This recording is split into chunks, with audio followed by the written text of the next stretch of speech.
everyone. This is Sofia Smallstorm. I was invited to create a podcast discussion.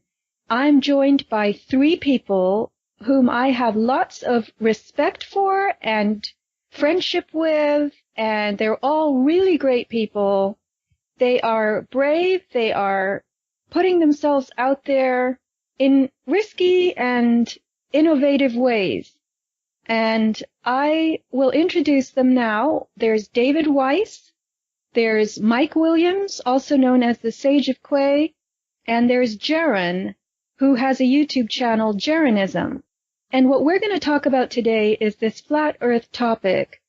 I was asked to join this discussion because I have had questions that I've posed to David, and some of these questions don't have easy answers. So that's where we're going to go today. We're going to have what we hope will be an organic exchange of views and discoveries, not necessarily made by us. Some might be made by other people, but we're going to kind of flesh out this flat earth thing, not going into the basics, but rather going into different corners and crannies that have come up for each of us. And let's just proceed and see where this takes us. And I guess I should start out with a question. So one of the things that I'm fascinated by is this. If the flat earth is like a dinner plate, and if the sun circles from the Tropic of Cancer out in a spiral, 24 hours for each spiral, and then it reaches the Tropic of Capricorn, when it gets farther out in its spirals, it's still completing the spiral in 24 hours because we're still having this cycle of day and night. And so when it's at the Tropic of Capricorn, in what we call the southern hemisphere, the ball earthers call that the southern hemisphere, it's got to be traveling very, very fast to do its 24-hour cycle. Is that right? In the flat earth model, that does make sense. And I have some theories on that. I'll just say as well that if you talk to people who live down in the South, Australia or South America, they all report a very quick sunset or what we would call dusk. Basically, in the North, we get the sun sets and then we see for another hour or so. It's still pretty bright outside. It doesn't get dark very quickly. But from what I've heard from everybody who lives in the South, that's not the same that they see. They see the sunset and they get maybe, 10 minutes of extra light and then it's just dark. So that would be the case if the sun was moving much quicker in the South. So you're telling me, this is very interesting because I didn't know this, that twilight then, meaning not approaching sunset, but the twilight that follows, the evening light is much shorter in duration in what we call the southern hemisphere conventionally. Wow, that's very, very interesting.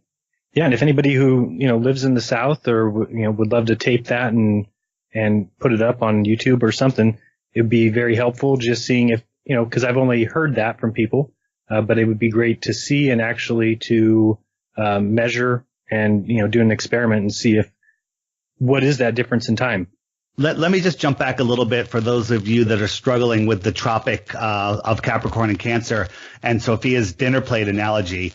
We don't believe that the Earth is a disk, a dinner plate floating in infinite space. But as far as the place we call Earth, you can look at it like a dinner plate where the North Pole is at the center.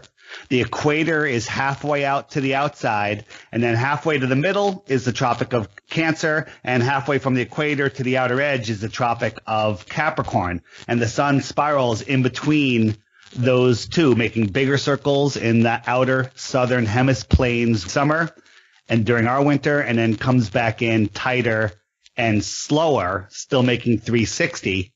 And that's how night and day happens. My sister and her family just got back from Johannesburg, and she doesn't know that I'm a flat earther, but she mentioned how the sun set and it was dark instantly.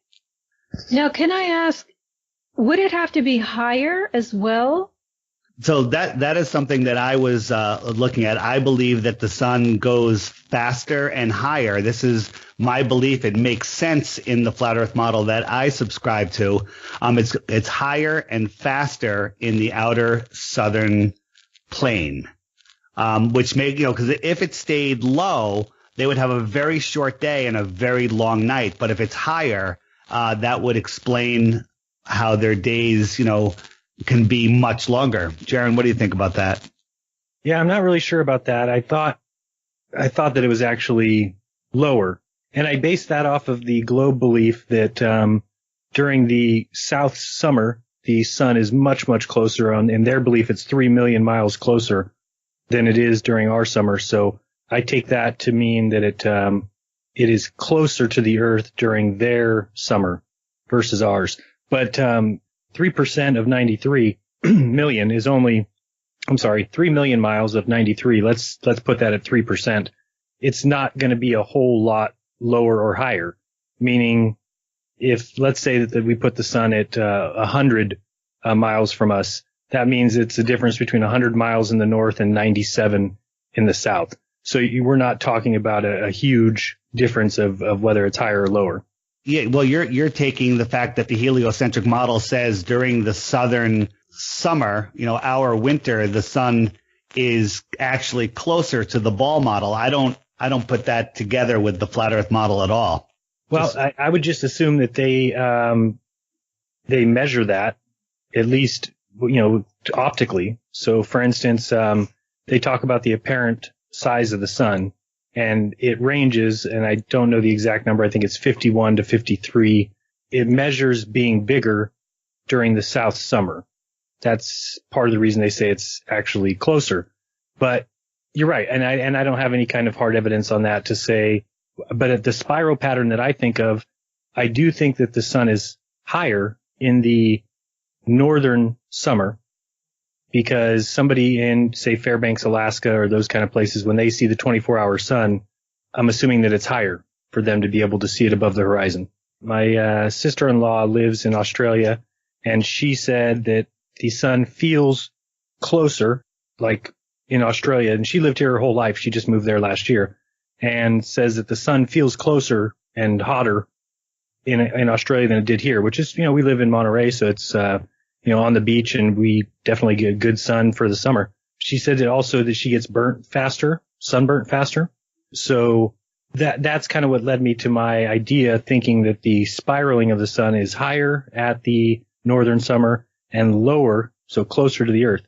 But also, like I said, my personal opinion is that the sun could be 60 miles away from us. So if it is that 60 miles, then we're only really talking about a 3% difference between north and south. So, 3% of 60 is like what, 2? So, I mean, you're talking about the difference between 60 miles and 58. So, just something I haven't looked into enough to say definitively one way or the other. So David could be right. I don't know what the answer would be to that. Without diving too deep into this, because this is one of the more complicated things to figure out, we're not actually talking about the real position of the sun, because we all see the sun in what we call an apparent position of the sun. There's a YouTuber by the name of Dr. Zach that did a great video on it. Maybe Mike can link that in the description here. That you really need to study these things, because there's a lot of options. Some people say, well, that doesn't work, therefore the Earth is a ball. Well, no, there's 50 different ways to look at it, and you have to figure out which one is exactly right. I have a question for Jaron. Sure. How do you come upon the 60-mile calculation? Just based optically, really. Been looking at a lot of footage of the balloon launches, and the balloons that I've seen get up to about 100 or 120,000 feet, which is about 20 miles, and I don't ever see the sun appear to be much higher than 2 or 3 times the size or the height of that balloon. And we get a hot spot on the Earth, which is telling me that the sun is right above the Earth. It's not out some distance away, 93 million miles. And that's the only reason I come up with that particular number. I don't think it's very, very large. It's not, it's not a million times the size of the Earth, in my opinion. So as far as measuring it, though, I don't think it's something that can be necessarily measured Like we think of measuring things like triangulation, because I do think it's like David was saying, he calls it an apparent sun. I think it's a reflection of sorts, and I don't think you can't measure the distance to a reflection. I saw a video from Dr. Zach where what he did was he took mainstream science variables and he put it into his AutoCAD program, and he didn't come up with 60 miles, but what he came up with was the 3,000 mile marker, if you will, which is a number that I've heard many, many times in the flat earth community, that the sun is no more than 3,000 miles away. So it could be less. That was a pretty good piece of work, I thought, that he did. But he pointed out that it's difficult to triangulate it because from each position that you're in, the sun is in a different position. Yes. Therefore, it doesn't work. So when we say, Jaron and I were talking earlier, we think the sun is between 3,000 and 50 miles, somewhere in between there. Compare that to 93 million. That's not much of a variable at all. Before we get off the spiraling of the sun, something Sofia had pointed out, maybe she can talk about it a little more, is that the sunrise and sunset as we approach the winter solstice changes. It doesn't, the sunrise and sunset don't move equally. And what that says is that something is changing speed. And we can know that it's not the Earth's rotation that is changing speed because we would feel that. Sophia, you want to comment? Yeah, I call this sunrise sunset creep, and it was actually an older lifeguard who made it known to me last year as I was anticipating December 21st when the days would get longer and we wouldn't have these hellish dark nights starting at 4:30, which does happen here in Southern California also, even though people think it's always light and sunny. And he told me, he said, no, you're starting to get longer evenings already by basically the first week of December. And I said, what? And he said, yes. And so I ran to get my tide book from my car, and I looked, and he told me at the same time he was describing that, he said that the sunrise continues to happen later and later in the mornings until about January. He said the week of the 7th, January 7th. And I looked this up. I looked it up for all the different parts of the world, these almanacs for sunrise and sunset, and by golly, he was right. So we start having longer evenings. It's about the 11th, 12th of December, and yet the sunrise continues to be later and later every morning until the 11th, 12th of January. And the same for June and July, by the way, around the summer solstice. So the winter solstice, yes, it's true that in terms of sheer hours, the days are shortest and the nights longest on December 21st and the reverse on June 21st. But the creep begins on the 12th, 13th, between the 11th and the 13th. It's somewhere around there. And that is across the entire Earth. Any almanac will show that. And I figured that there must be some kind of bump going on. And when I talked to Bob and Cammie, we discussed this, and they were looking at magnetic lines, flux lines or some such thing, and they felt that the bump had, when the sun goes through a wobble in that time period and then it starts adjusting, that it had something to do with that. But this is where I get to my analogy of a dog looking at his reflection in the mirror and then not wanting to look because it's too difficult to figure out. The way I see it is the sun is speeding up and slowing down as it increases its circle and decreases, and it just falls out of sync with the full day as it's speeding up, and then it has to, speeding up is steady, is a steady ramp, but then when it has to start slowing down, there's your bump, and that shows you that something is changing speed, and it has to be the sun. Is there an explanation that the heliocentrists put forth that explains this? Not that I know of. I do not, and I tried bringing this up to ball earthers, and they just looked at me blankly. Of course, they weren't well versed in the ball earth, but there is something. You should be able to explain this somehow, and you can somewhat explain it with the flat earth model, the way David has attempted. But you can't explain it at all on the ball Earth model. Not at all. And yet it's a reality. Everybody who knows the water, knows the land, I bet you farmers know this. Sailors know it. Salt of the earth people who traditionally make their livings or enjoy hobbies and sports connected to the outdoors, who get up really early and are out, on the seas at all hours, they know this kind of thing. This is well known, and it can be proven simply by, you can look it up on almanacs anywhere. I looked it up for Perth, Australia, for different parts of the world, and it's everywhere. Of course, I just wanted to verify that it wasn't just my tide calendar that had printed it up this way. I have a question, if you guys don't mind. One that I've seen a lot of discussion about, and David, I know that, and maybe Jerry and yourself also, have taken a lot of heat for, but the question from the globe community would be that if the sun is truly moving away from the stationary Earth, and we're talking about sunset, then why does the sun not appear to get smaller as it approaches the horizon, or even at times it appears to actually look larger? What is going on there? I mean, is the sun actually getting smaller as it moves away from us? Because that's a very, very heated discussion, and there's a lot of folks on the heliocentric side that will say that, we're just a bunch of kooks who are even talking about the sun getting smaller. It just doesn't happen. Jaron, you want to go first? Sure. I mean, if you're talking about optically, I think you can go to YouTube and just look up many different sunsets, and you can clearly see that if you really are looking at that sunset, that the sun appears to be going away from you. It appears to be getting smaller. It's quite apparent to me. If you're talking about looking through a solar filter, the sun is much, much smaller than we see it in the sky. When you look through a solar filter, it actually looks extremely tiny. And I think when people are doing measurements, they're showing that actual disk, or that actual, well, they would call it a ball, but they think that it remains the same size throughout the entire day, which may be true. But I think that what we see is clearly, has to do with the atmosphere around us. And when the sun is setting, obviously, for me at least, I live by the beach. So when I see the sunset, it is setting behind multiple layers of atmosphere, which causes atmospheric lensing, which is going to cause it to look bigger.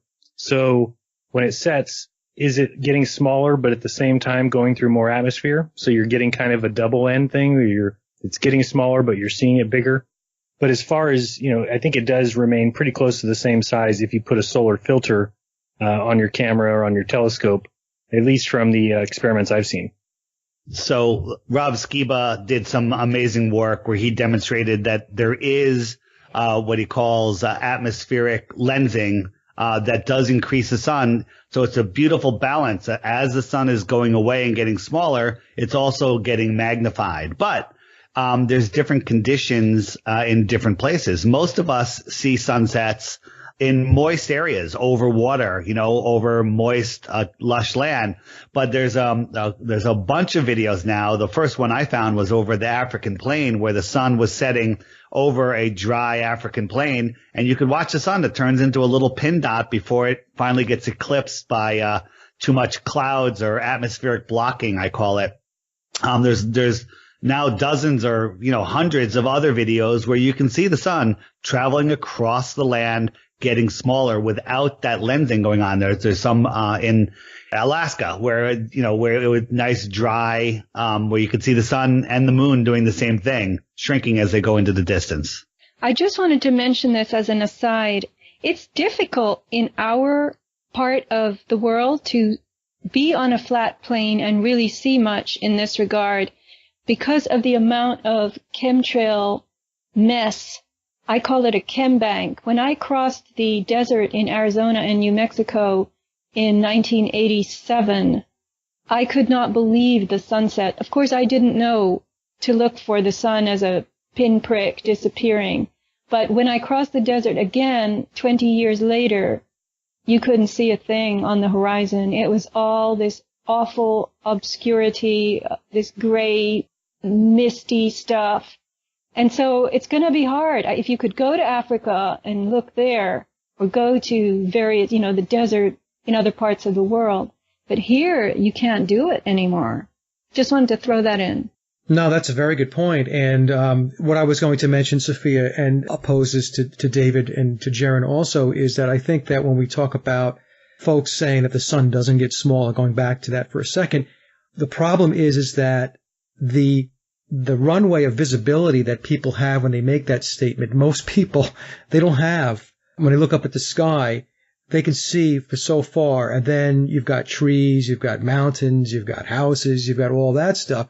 And of course, you have a very, very short span of runway in which you can view the sun. And of course, in that short runway, the sun is not going to look smaller, right?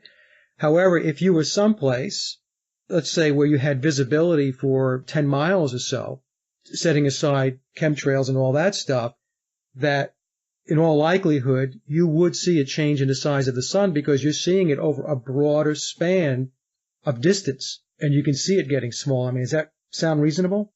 It does. What people don't realize is anything that's above your eyeball level, even in the distance, will eclipse the sun.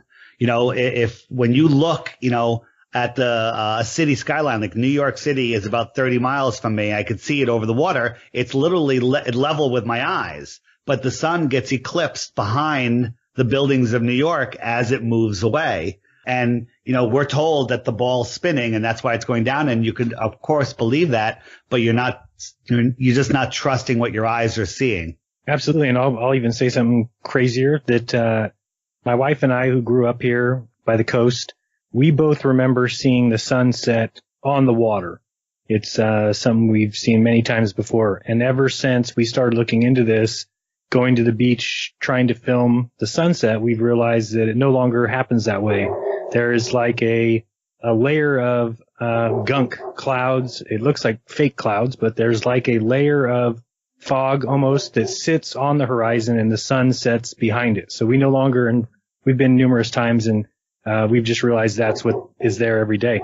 So I actually tend to think the idea of chemtrails makes more sense to me to be blocking our ability to see far, to see sunsets, because it never made sense to me that are they really trying to poison me when they're living in the same air that I am. So, their family lives in the same air that we do. And, I've heard a lot of different people give excuses for why they think that could still be the case, but I think it makes more sense that they are attempting to stop us from seeing what, maybe they don't want us to see. So if you ever, I don't know about you, Sophia, I know you live, near LA.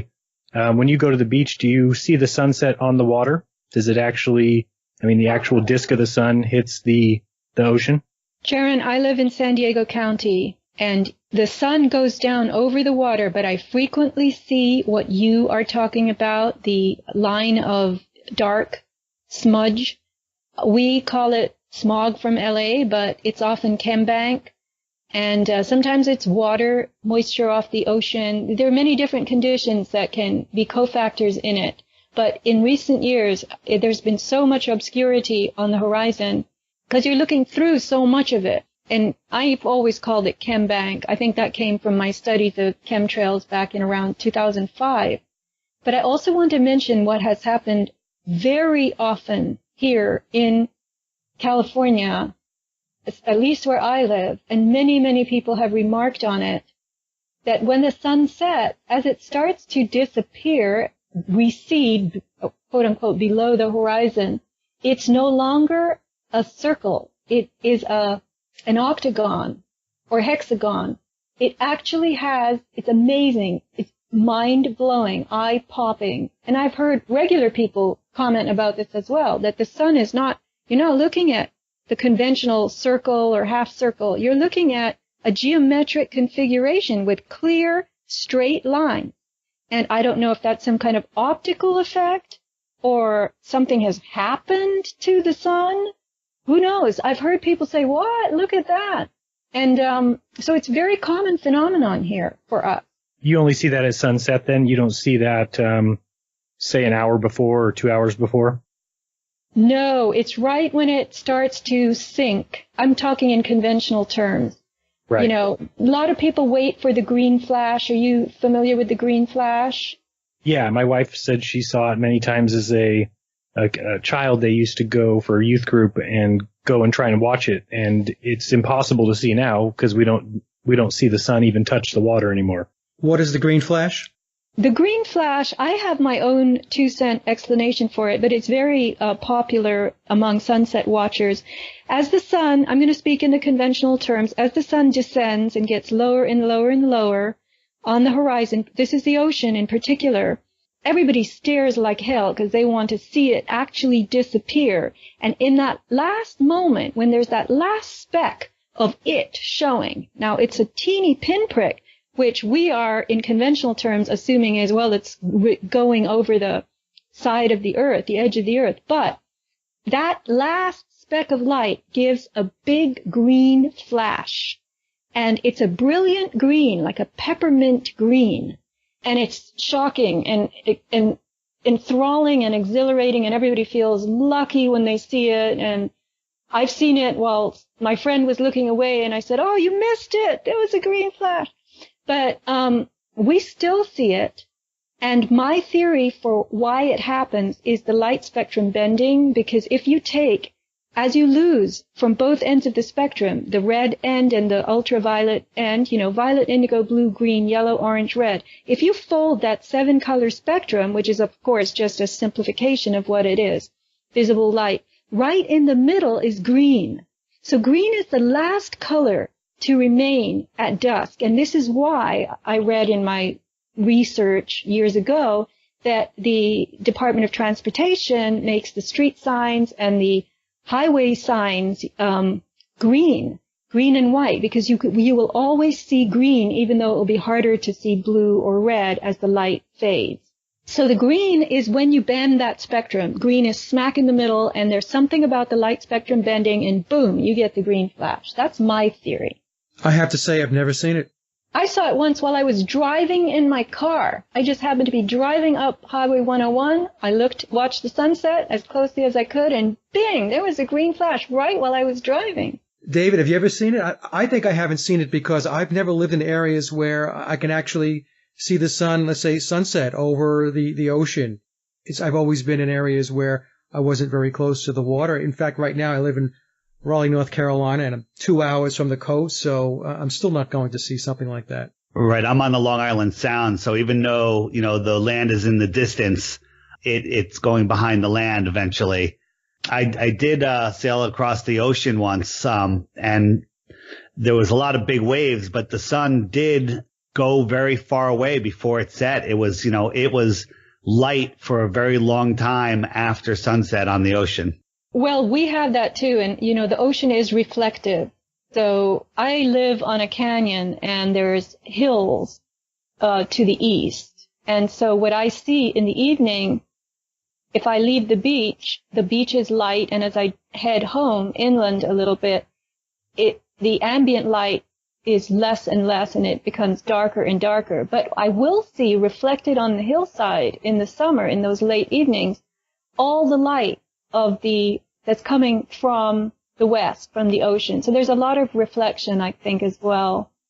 But I wanted to, if I could take us back to the dinner plate, because I came upon something else that I thought was curious that has to do with human settling, population, habitats, and so forth. So if you look at the dinner plate and you see the continental cluster, the land cluster, and you look at where the outer tropic is, Capricorn, that runs over the tips of 3 continents, Africa, South America, and Australia. And traditionally, there hasn't been a lot of human population there. In more recent decades, there has been the settling of Australia with prison population from Britain. And then South Africa, there were migrations of Nordic Europeans to South Africa. And then there was a sparse population living in the southern part of South America. But in Africa, it had been Bushmen and the, natives of that region. And Australia was just, as we know, Aborigines, Maoris, very scant population numbers. And I wondered if that was because there was something that human biology had to have a tolerance for to live in that kind of environment, given the light factor and given the behavior and presence and speed of the sun, that it wasn't optimal for biology, which is why we had population clustering closer to the equator and the Cancer tropic. Of course, we've got the land masses there also, and I can't explain why that happens to be the case, but it seemed like the more remote areas toward the Capricorn tropic were just maybe more challenging and rugged and harsh for whatever reason. So I don't know if anyone has a comment on that. I don't know. Maybe modes of transportation just got, they were a lot better, a lot safer. I don't know. You guys have any thoughts? Well, I would like to say that there were excursions that populated those areas, and they were deliberate. There was an offloading in the case, if the penal colonies are the correct historical reason for the settlement of Australia. There was an offloading of a particular kind of population to that region, and then South Africa, the Boers went there. They were fleeing Europe, and there was a migration of other people going there. And then, of course, there was the whole resource element to Africa being such a resource-rich continent that it drew all kinds of people from more settled areas of the world, developed areas of the world. But South America is sparse anyway, and we had, again, excursions to South America. And so the populations that are the majority in those areas now are not native, and the native populations that began there were not great in numbers. So there must be some kind of biological tolerance that is needed, and most people in the world didn't have it. Now, I have been studying vitamin D as well, and one of my theories about the population exchange that we're seeing today, I don't mean to go astray too far off the mark here, but what we're seeing flood into Europe from Africa, dark-skinned people, and from Asia, and these people are settling in places like Sweden and Germany and Holland and Denmark, and we are seeing it in America as well. We've had, the slave populations coming from Africa and then migrating from the lower latitudes in America once the freedom of slavery was achieved into cities in the north. And you're going to see, because of the inability for these dark pigmented people to obtain enough sunlight and vitamin D in order to keep their biological metabolism going in the way that it has to. Because of the diminished sunlight in the northern regions, we're going to see horrible health problems. And I believe that one reason that so many black people who live in inner cities in like Chicago are not in good health is because they just don't have enough sunlight, and they cannot make their body work the way it needs to. So you're saying, Sophia, that their bodies were specific to a certain region or geography, and having been taken away from that geography or that region, now that they're going to have physical ailments or health implications because the degree of sunlight that they had south of the equator is the volume of sunlight that they needed in order to be healthy, and then as they go north, that's going to be a problem? Is that what you're saying? Absolutely. If you live north of Atlanta, Georgia, you will not even make vitamin D in your body between November and February. The sun is just not present enough. It's too far. The flashlight is too far away. So that's when what we call the southern hemisphere gets its dose of sunlight, right? But when people who are accustomed to living in the tropics, whose need for sun exposure is so much greater than people who live in the north. For instance, a very fair-skinned person, all they need, the photobiologists tell us, is 15 minutes a day in the sun, and they can make plenty of vitamin D and get along just fine. But dark people who are Asian, South Asian, Indian, African American, the darker your skin is, the more sunlight you need in order to you have to make gobs of vitamin D to keep your body going. So you don't do well in a northern latitude if you have very dark skin. And this is why people not only have the seasonal affective disorder, but they actually have biological failure. And the obesity rate of people who are living in inner cities who are dark skinned, this is just my observation, is just going off the charts. Diabetes, obesity, and obeseness means you are toxic. Your body is piling on just volumes of adipose tissue in which to dump toxins that your organs can't filter out fast enough. So there is a definite health factor, and that's what made me start thinking about, well, when you live in Australia and bottom of Africa and bottom of South America, there aren't that many people who are living there. Why does human biology favor the upper latitudes? Okay, so but that could be an argument either way from a flat Earth or a globe perspective, right? Am I wrong? No, sure. But what to me, it's all artificial, this settling of those nether regions or those outer regions. So what would you think the motivations are for doing that? Well, offloading of certain populations and then, obtaining the benefits of farming the resources. Managing the resources would be one. I think that it's interesting. I had my theory about the Ice Age. Now, everybody's going to hear my really weird theories. I'm looking at a dinner plate picture. So the North Pole is in the center. And I'm going to kind of give the sun a mind of its own. So the sun started when everything was ice. This is a once upon a time Sofia story, okay? So forgive it if it sounds ridiculous. But anyway, the sun started over the North Pole. That's where it started to melt. And it melted. It was circling, small circles, and it melted the ice. And boom, water appeared. And then it melted some more ice, and maybe land appeared.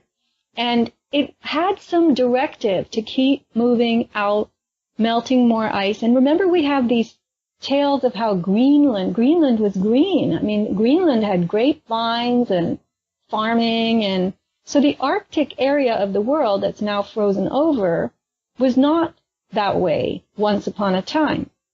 And then the sun was given orders, now again, you have to excuse the way this sounds, to move farther out. Hey, we need more landmass. You keep moving out there, melt more.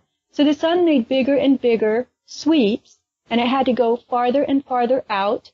And so here's my little 2-cent theory. That's how we got the Ice Age. Because it had to leave behind where it had melted and concentrate on melting farther out. And so those areas became lush and green, and we had an Ice Age in the section where it had originally started. No, it almost sounds like a way in which, if you think in terms of this being a pond, almost a way in which it was able to form the pond. I'm thinking, as you're explaining this, I'm thinking, well, maybe the whole thing was just a sheet of ice at one time. And then the sun, boom, and it starts doing its thing. And as it starts doing its thing, like you're saying, it's melting.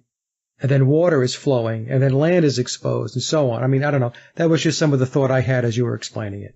I was actually going to do an experiment to show people how I believe the flat Earth that we live on was created.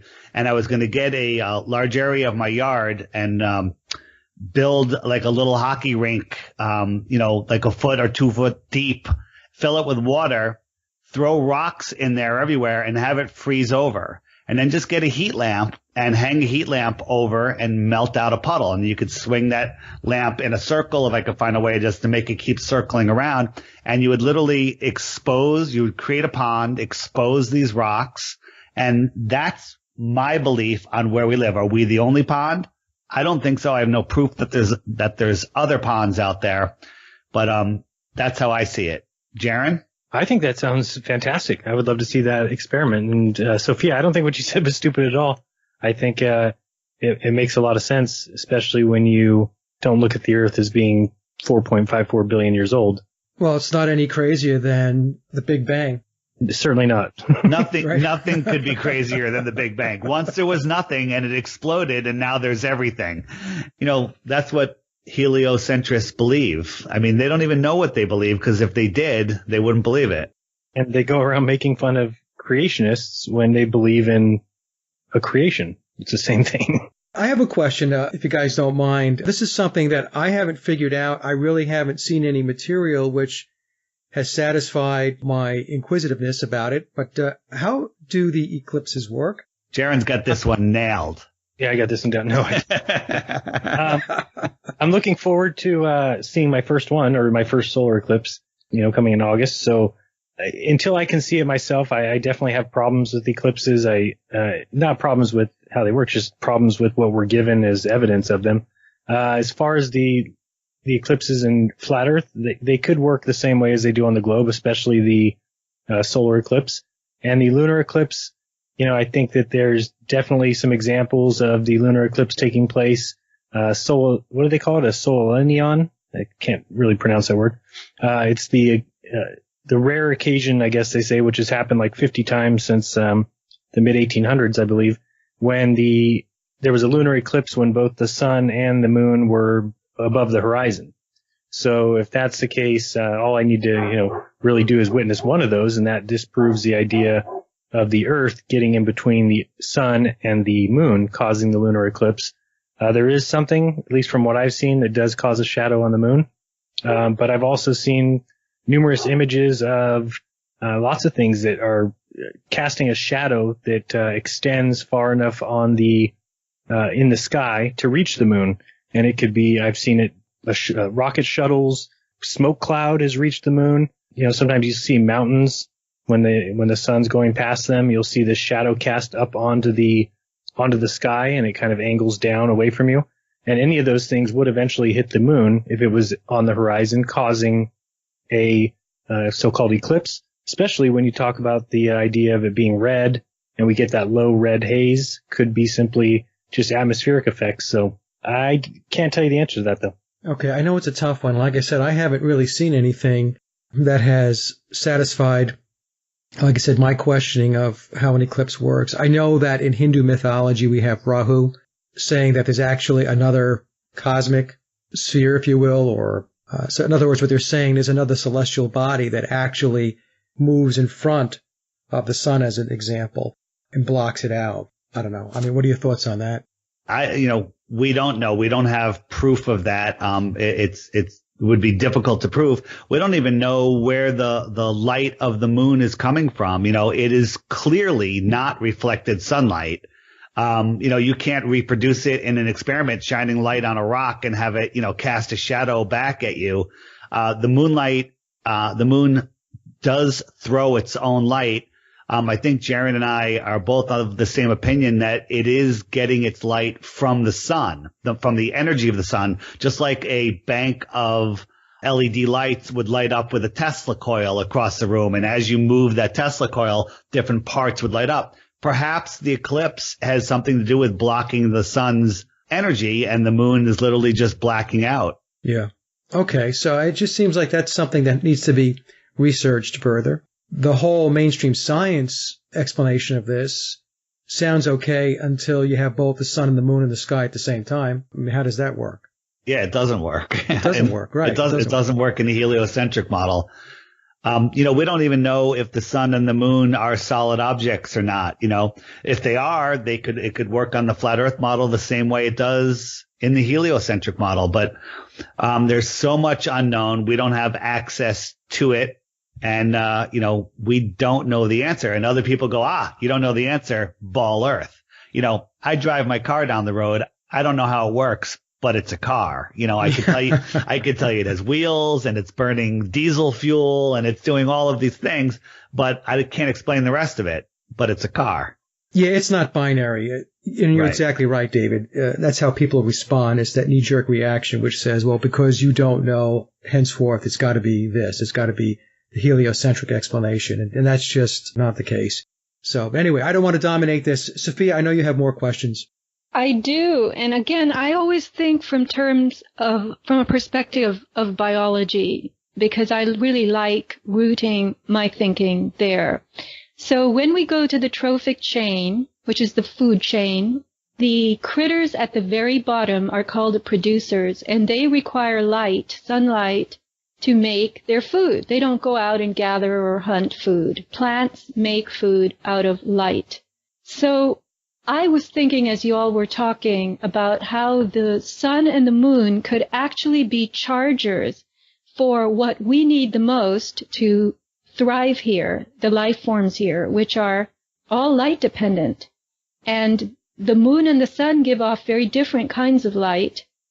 The moon may have a reflected light, but let's not think of them as solid objects under which we live, but rather as the source of the energy that we need to live.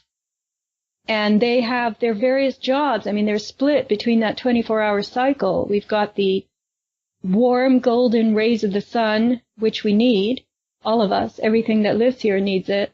And then the sun disappears because it has to go heat up other parts of the dinner plate. And we have decomposers that are on the very other end of the food chain. They're also called detritivores, the fungus and bacteria and small microorganisms that break everything down and render it into nutrients to feed the daytime cycle again and the life that thrives and occurs in that time. So it just fascinates me that this whole thing here is light. It's all about light. And the sun and the moon give us two different kinds of light. Well, this goes to the show, Sofia, that you and I talked about sepsis, the sepsis agenda, where the moonlight is a light that does not foster life, if you will. It's septic. Right. It promotes degeneration and putrefaction and breakdown. But we need it because there are life forms. Life forms only live so long, and then they need to be broken down and to be recycled. And so the sun and the moon, particularly the sun, it's this source of electrons. I mean, where everything is electrical, life on the cellular level is the exchange of electricity, the uptake of electrons, and then the use of those in performing metabolism. And we are constantly needing new electrons. And what I find very interesting is that everything depends on the surface of the earth. This concept of gravity, if it is truly density, which makes all kinds of sense, then things are drawn to the surface of the earth. And I'm wondering if there's the negative charge, again, in the conventional explanation, the electrons that run through the ground where they're conducted by the materials, the conductive materials in the topography of the earth, which would be minerals and water. Those electrons their origination is supposedly bolts of lightning. Lightning strikes the earth 200 times a second all over the place. And these lightning strikes create flow of electrons that are now a life stimulus, and everything alive absolutely depends on them. And an aside, but a very important by the way, is that modern life has insulated us in rubber shoes and taken us off the ground, and this is why we're dying. We are decomposing. This is the sepsis agenda. Very high rates of degenerative disease. So this concept of light and how much we need it, and that the world is it's lit up half of each day, and the sun is the source of it. No, I mean, the sun is the giver of life. And we talked about this a little bit, well, actually a lot, in one of our shows where, going back to, we talked about the chemtrails before, where maybe one of the intentions of chemtrails also is to block out the sun so that the septic light or the septic environment is prolonged.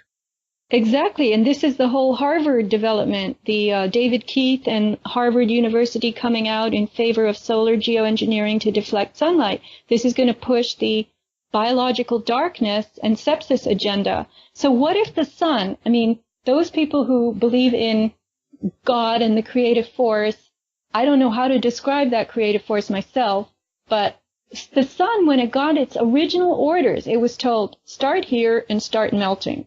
And this is just my little story again. And then it was told, now go out, melt some more. We need more land. We need to produce this thing called life. And you need to be there. You need to be spreading yourself around this dinner plate so that this thing called life can happen and can grow and can bloom and can thrive. And now the agendas that are working to controvert all of this are working deliberately to reduce our ability to thrive and produce what we need in this sunlight. We are getting assaults from all levels, but they're causing us to collapse and degenerate. So this is the biological darkness degeneration agenda. But this thing called the sun is all about light. And maybe being here, maybe we're in a dimension where we experience baking and roasting every day so that we can move around and chatter and discuss things and build things and make things and create more of us. Well, and I'll ask this question, Sofia, to David and Jaren, because that ties in, I think, nicely with why is the sun then the focus of the heliocentric model? In other words, there's a reason why they're focusing on it. And some people will say, well, the reason why they have the heliocentric model is so that it just basically solidifies the lie. But is it really just that, or is it, David and Jaron, can it be based in an esoteric theology, a belief system, if you will, that really has nothing to do with science? I know, Jaron, you've many times have done videos on this where it's a religion, it's not real science. So when we talk about the sun, and we talk about the sun being the focal point of the heliocentric model, we revolve around the sun and everything is about the sun and the many suns, the stars throughout the cosmos. Is it theology? I mean, is it really a religion at the end of the day? I mean, what are your thoughts on that? I think that the whole veiled religious beliefs that they have is essentially, like you said, masked astrotheology, that the sun is the life giver. I mean, it's no accident that the Son of God is the same sounding as the sun in the sky, that, Jesus is the sun and the sun, it's the same thing. And when you talk about the Lucifer, the light bringer, a lot of people think that the Masons and things like that worship Lucifer or the devil. But really what they're doing is they've just kind of fooled people, and they worship the sun, the light bringer, and just all the things that Jesus does. When you talk about the sun walks on water, if you kind of picture the sun setting in the way that reflection is in the water, there's a lot of things that mirror the actual sun in the sky versus the sun in the Bible, the Son of God. So, I do think that they do worship the sun, the sun god. I mean, just when you look at Israel and, which is just a separation of Ra, El, Isis is the light bringer, and Ra is the sun and El is God. So it's like the wisdom bringer, the son of God. We are the people. That's what Israel is. That's where it got that name and why they think that they're God's people. So, I mean, if that's what you're asking, it's pretty clear. A lot of people have shown that the Bible is just or not just but inside the Bible is a masked story of the zodiac. It's astrotheology, yeah. Right. You can go through each of the houses and go through each of the 12, and it's kind of a story of Jesus's life.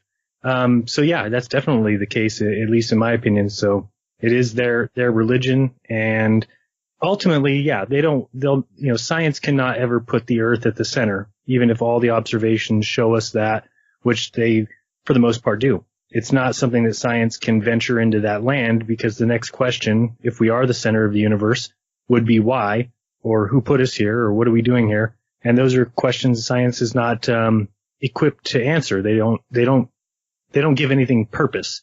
So there can be no purpose to where we are in the universe. So they have to put us as one of the many galaxies, many planets out there rotating one of the many suns. So we shouldn't be surprised when we see what we're given with science, because they have no other option. It's not as if even though we wouldn't need dark energy, we wouldn't need dark matter, all those things would not be needed if they just admitted that we're the center of the universe. And they can't admit that, like I said, because science is about things that they can prove, and they certainly don't want any outside entity having anything to do with, Sofia's telling a great story, but that's certainly, even if it was anywhere near correct, science isn't going to look at it, because what she's describing is purpose, that there's a purpose to the sun, that it had directions, it was given direction, it was told what to do. And so science won't dare go anywhere near that. They have to create for us a system that works as an accident. That this is just all accidental. The sun goes here because we're spinning around and we go around the sun. And yeah, it all is lacking that one thing that you would need to call something science, and that's evidence and proof. I don't have any evidence that the sun is 1.3 million times the size of the earth. I don't know anybody who does. Yeah. Science can ignore things that are put right in front of them, and people will just buy it. Oh, scientists said that. It's more of scientism, where it's just a belief system. Just going back to when we were talking about eclipses and stuff, if you think about the heliocentric model, you would say, wouldn't there be an eclipse every month? And the answer is, well, it's because the plane of the moon isn't quite lined up with the Earth and the sun, so the sunlight's slipping in underneath it or above it, and that's why they're so rare, which is utter nonsense. But but scientists they've identified thousands of planets now there's these planets, billions of miles away, thousands of light years away, are going in front of their star, their sun, and blocking the light to us. So all of the planets that they have claimed that they have discovered, they haven't seen them. They just saw a 0.1% of dip in light from a star that no one else can detect. Only they can detect it. But those happen to line up exactly on our ecliptic. If they were 100th of a degree out of line with us, the light would be going under, because of the vast distance, would be going underneath us. It's utter nonsense what people believe just because Neil deGrasse says it or some other scientist that we know nothing about says. Right. And I think that people should really pay attention to the fact that NASA and JPL, folks like L. Ron Hubbard, Jack Parsons, they're occultists. And they played a major, major role in JPL and NASA. In fact, I think Jack Parsons has a crater named after him on the dark side, by the way.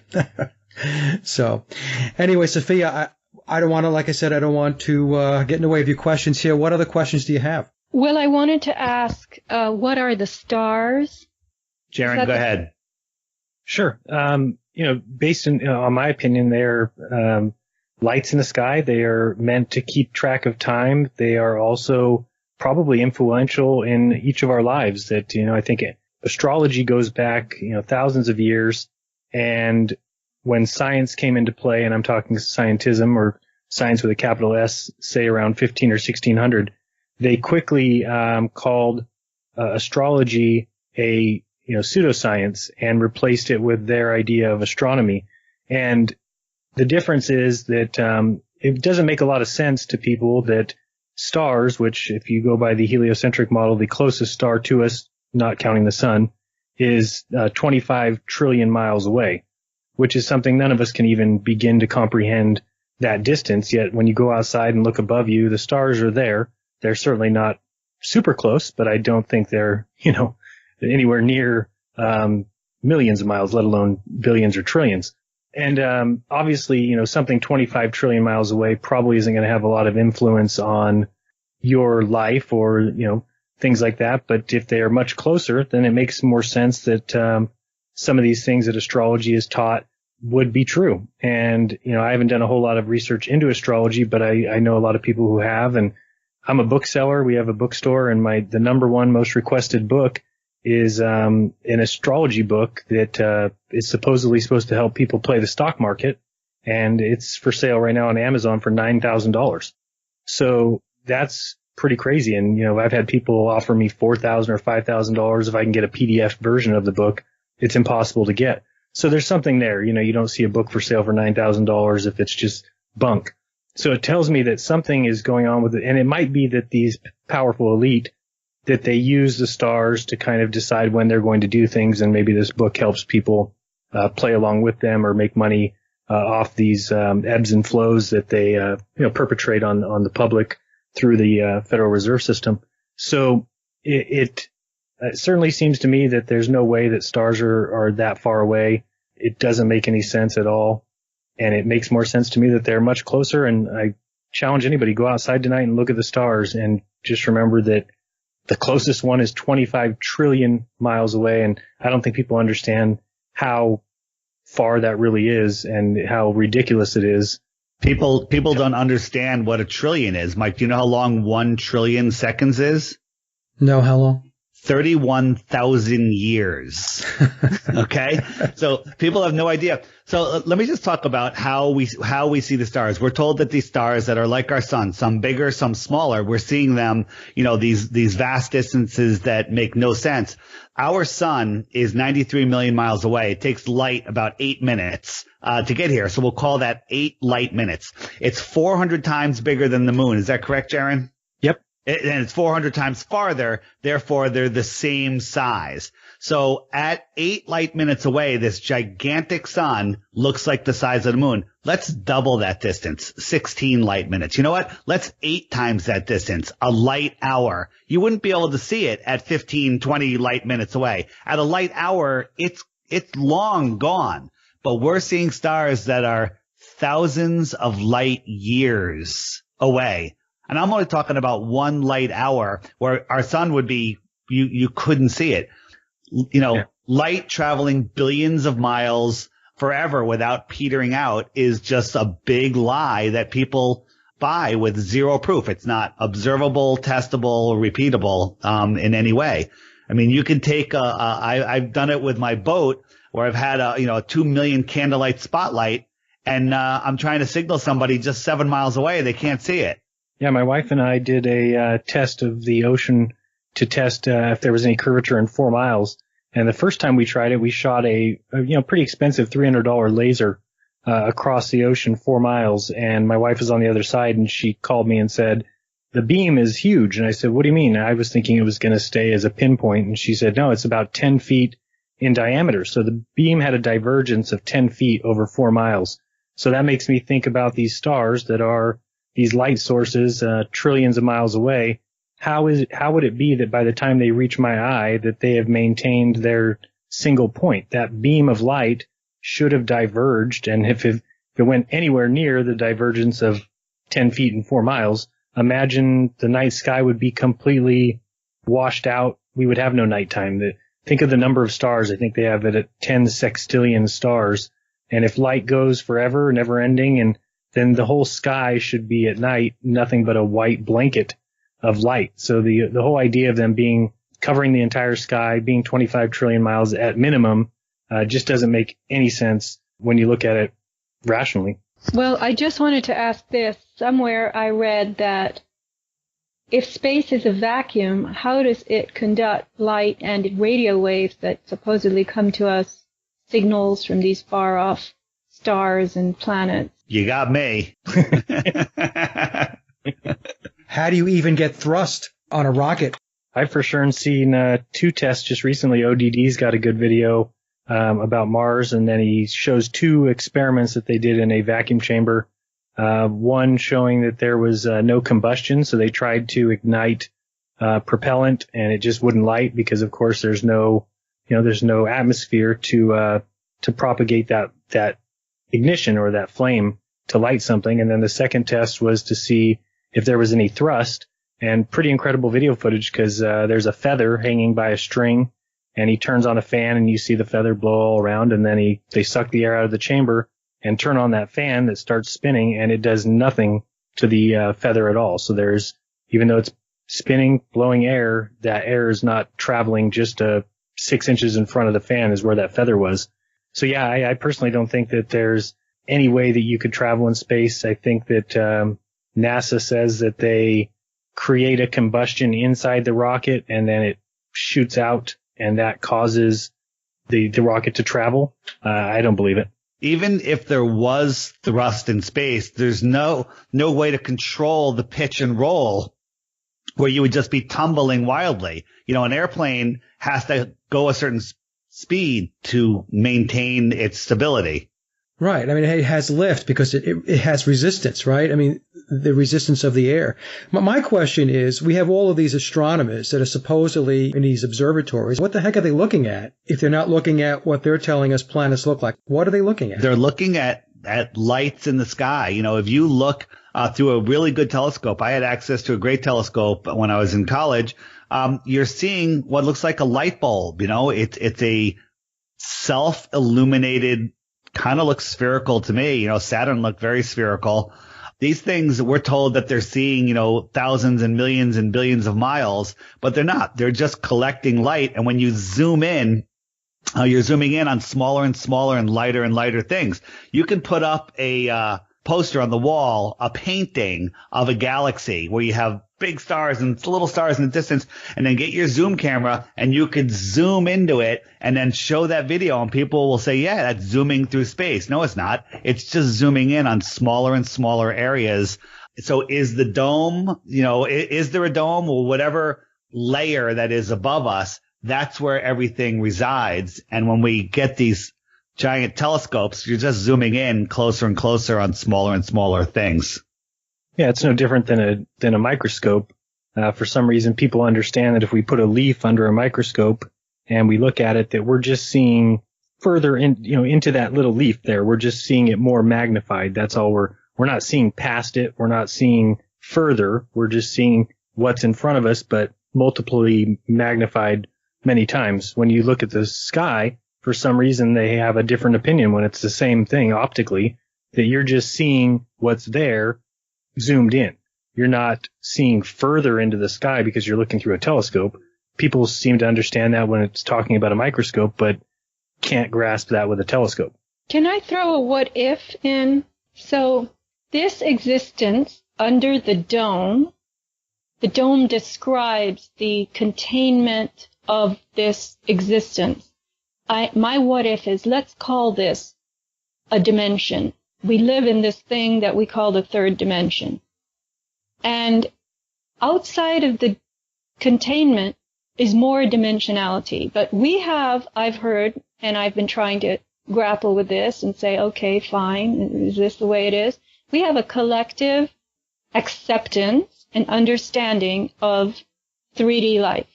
So our eyes interpret certain things to be hard surfaces, tables, chairs. This is the environment that we live in. And we all agree about colors. We may see them differently, but we call them this by the same name, however we see them. So this is a collective acceptance dimension, and it's described by and held within this dome. And under the dome is the dinner plate, and I don't know what's under that.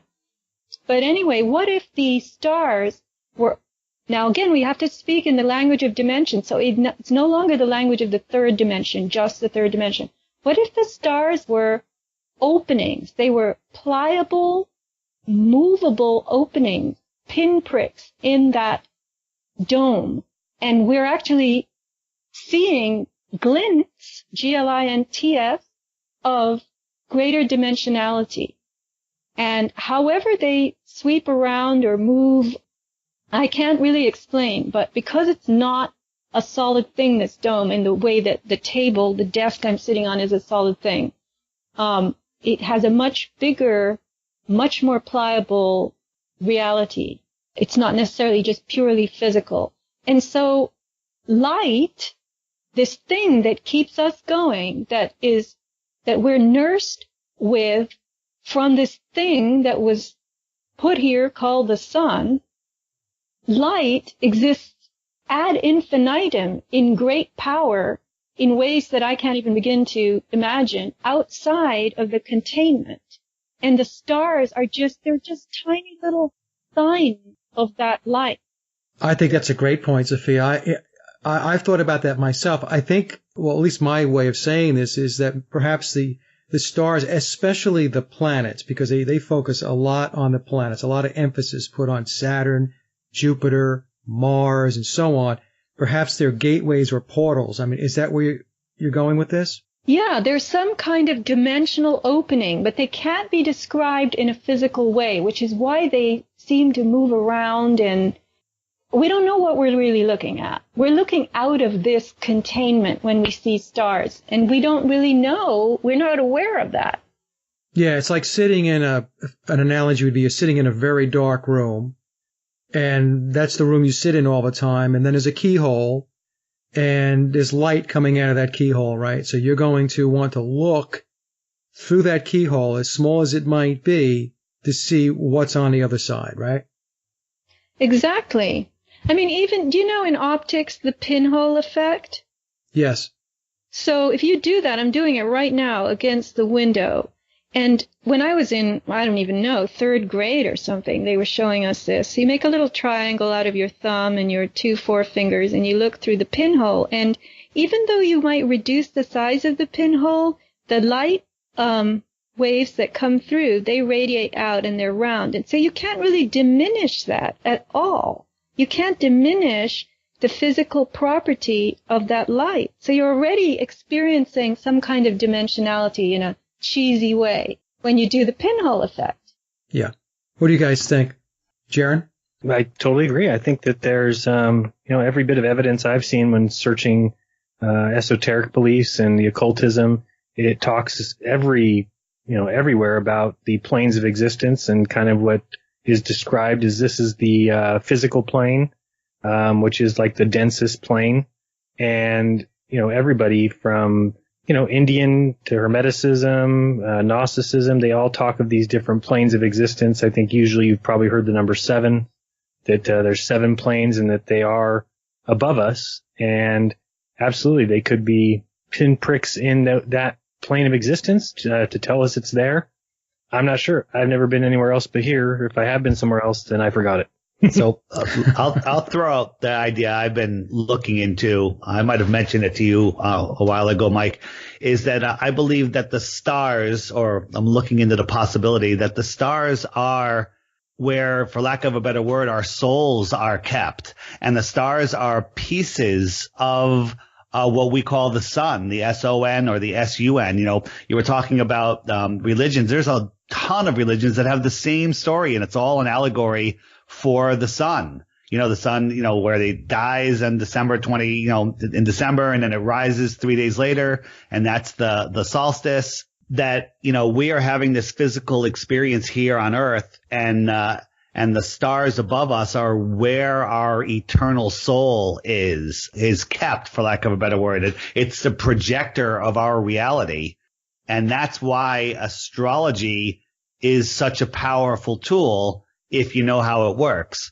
It's just something that I resonate with. I have no proof of it, or, I don't know how you could possibly prove it, but somehow it makes sense to me. Yeah, and going back to the astronomers and the observatories, they're clearly looking at something. And if they're not big balls in the sky, they're examining. Like the example, Jaron, that you used where you put the leaf under the microscope. I mean, when you just hold a leaf out and you look at it, well, that's a leaf. But then when you put it under the microscope, then you're seeing very close up the nuances of that leaf. What does that leaf really look like? What does it really consist of? What is it made of?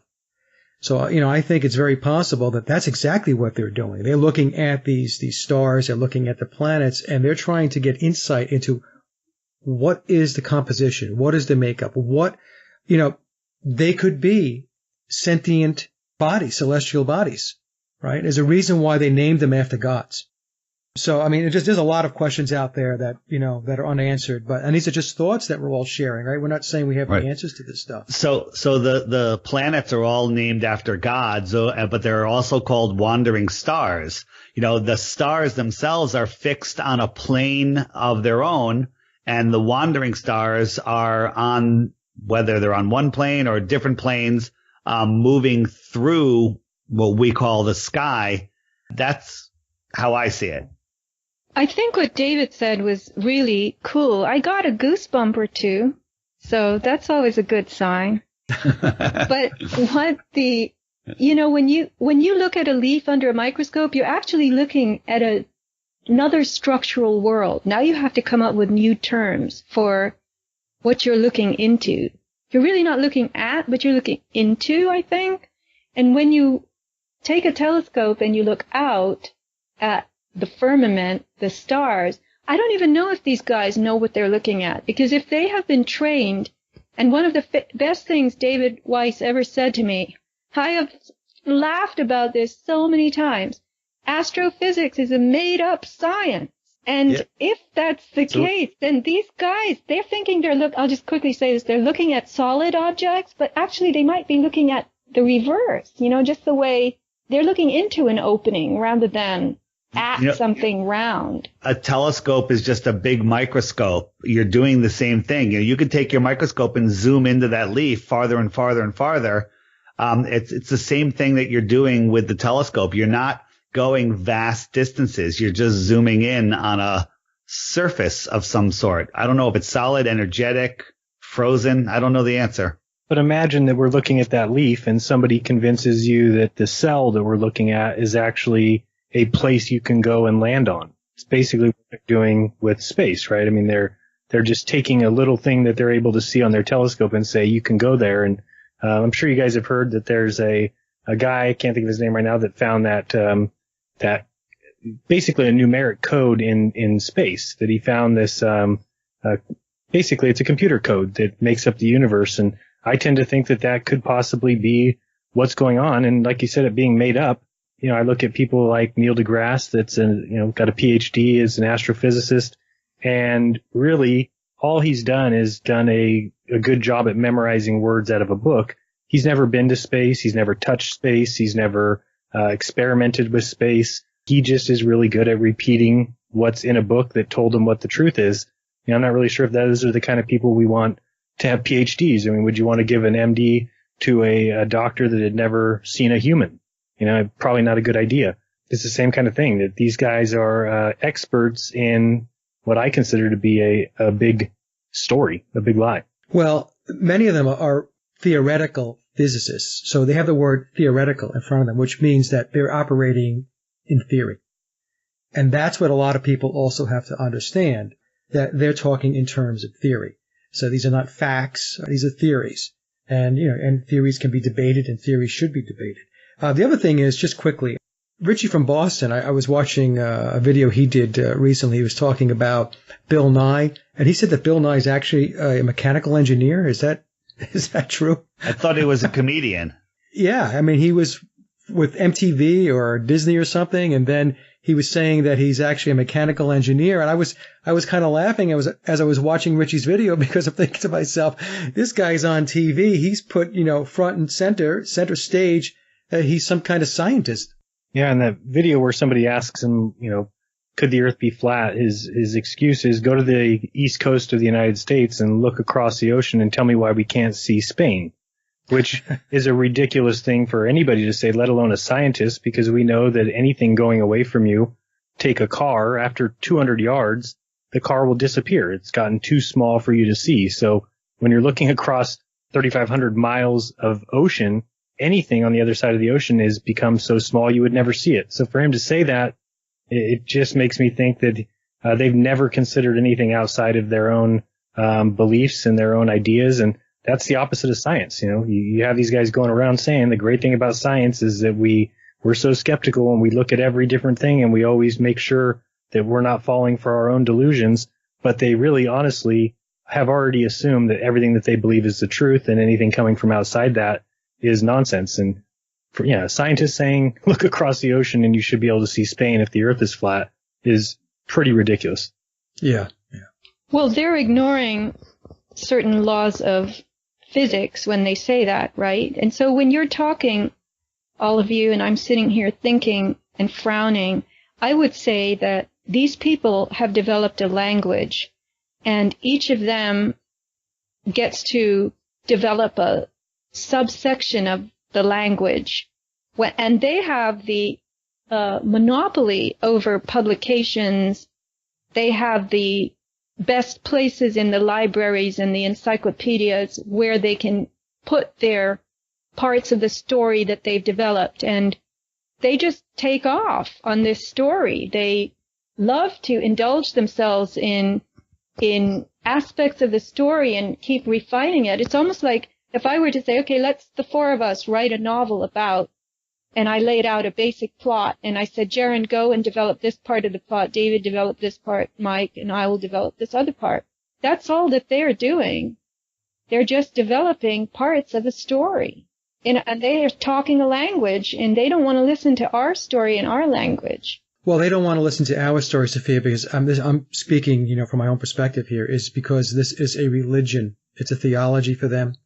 So they're imposing their beliefs on us, and so that's how they work it. That's why they will never accept this. They will never accept our view of anything, because they're not coming at it from a science perspective. They're coming at it from a religious perspective, if you will. Yeah, Right. It's dogma. They're not imposing their beliefs, Mike, necessarily. They're imposing their story. There are some of them that believe that story, I'm sure, because they don't know any different. And then there are others of them, I'm sure they know the story is fake.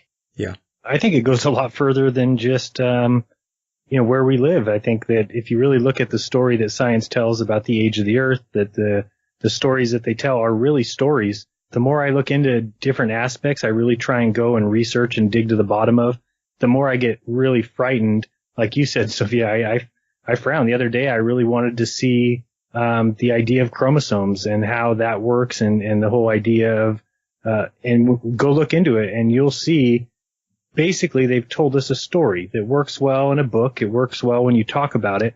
But if you're talking about the actual looking at chromosomes through a microscope, it's not at all the kind of science that you would expect for something to be considered scientific. In fact, like 1921, the guy said that we had 48 chromosomes, and it wasn't until 37 years after that that they realized it was 2 less than that. Well, that should tell you that if you're talking about a microscope and being able to actually see something, that it shouldn't take you 37 years to realize that you just miscounted something. But it goes so deep and so far into all the different sciences that really they've come up with ways to tell a story. You said it perfectly, that we have to believe, and at least religion admits that it's a religion, that science has got away with calling things fact and saying that things are tested and experimented on.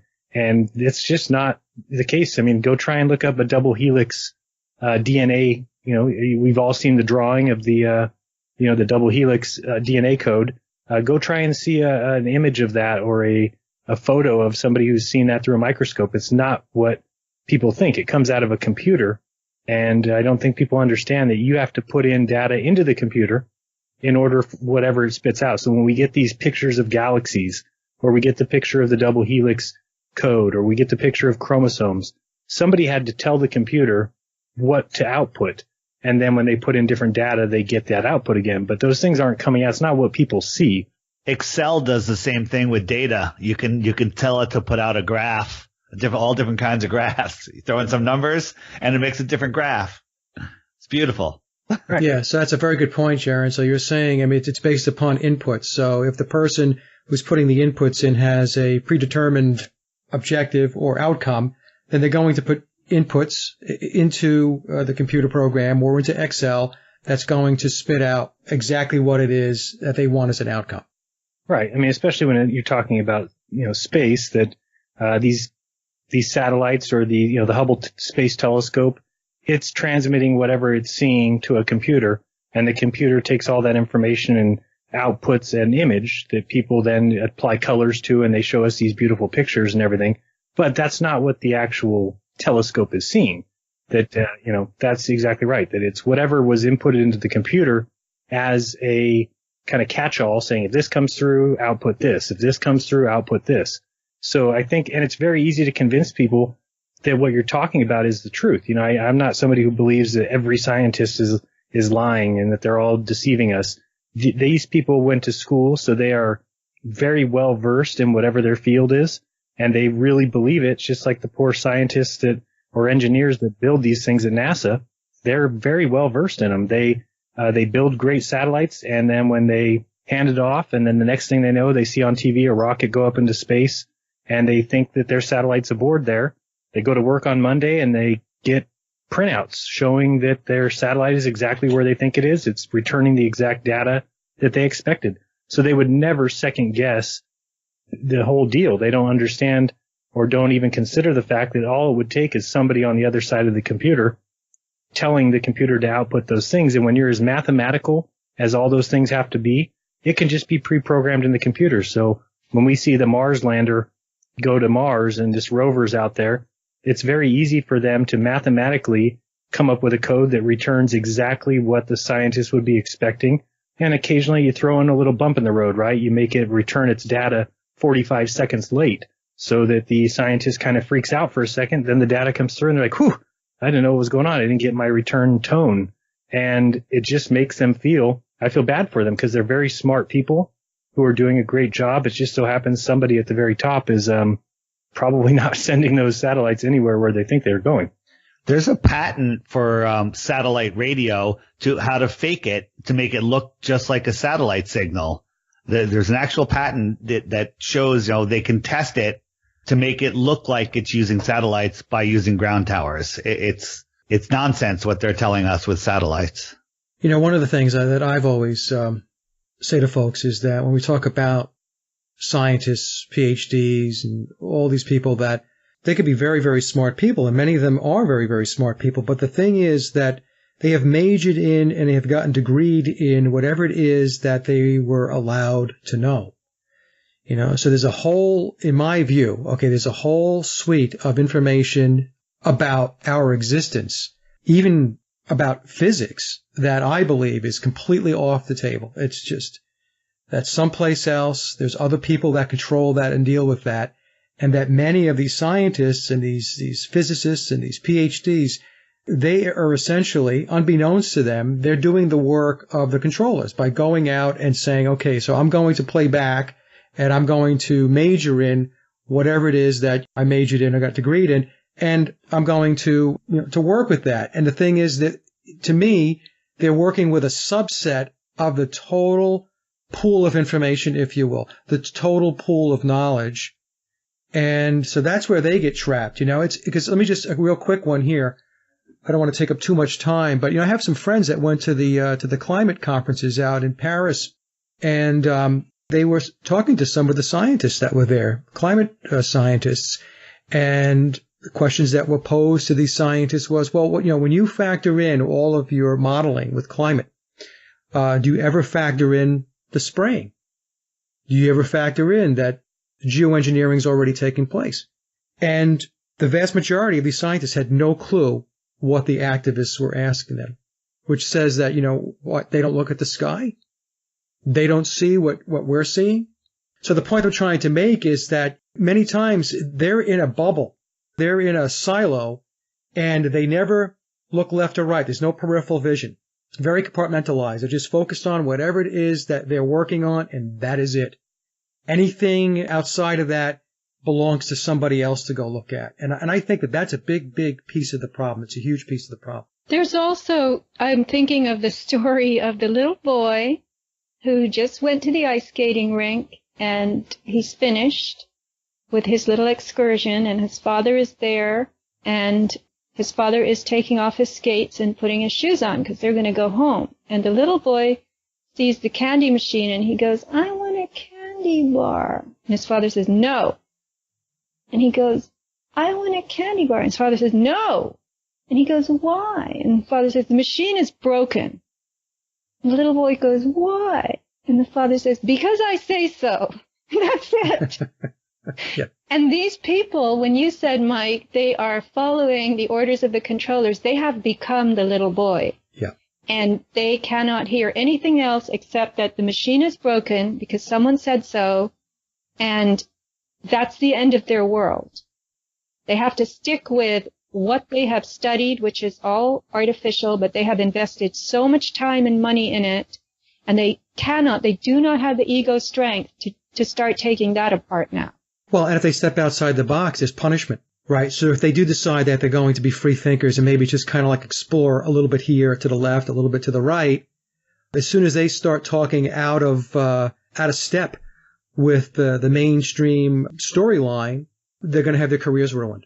That's happened to numerous people about dinosaur research, finding dinosaur bones that had carbon-based material in them, and knowing that, that kind of material doesn't last longer than, 10, 20, 30,000 years. And when they bring it to the attention of their superiors, that they usually end up losing their jobs in wanting to have it carbon date tested or anything like that, because of course, carbon dating only returns less than 50,000 years. So that, that happens everywhere. And same thing with, some of these places that get the satellite data. I've gotten a few emails from people who have tried to question these people at the different universities who put up these websites that have satellite data that comes back to them, and they ask, how do you get your data? And every time these guys describe a multiple hop system to where it's going to the NOAA first, and then it's being decrypted, and it's being pixelated, and then sent to them, and then they post it on their site. But the site certainly makes it sound like this is the University of Wisconsin's data from some satellite, but it goes to the NOAA first, goes through a little several hop system, and then they get the data that they put out. So those people are never going to assume that they're getting lies. They're just going to assume they're getting the actual data from the satellites. But there's nobody that can ensure that that's actually what's going on. That's right. And Jaron, recently you had a whistleblower on your show, and you spoke to this lady. Yeah. And what was your takeaway? Because I listened to that show. I thought she sounded very credible.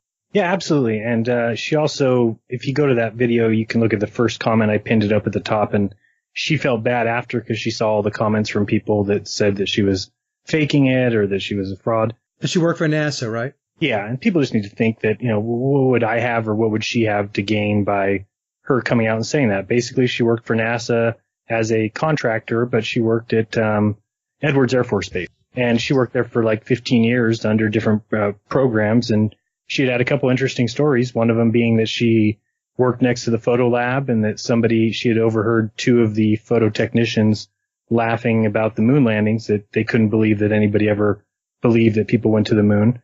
And the other thing was one of her coworkers at JPL had told her that the Earth was flat.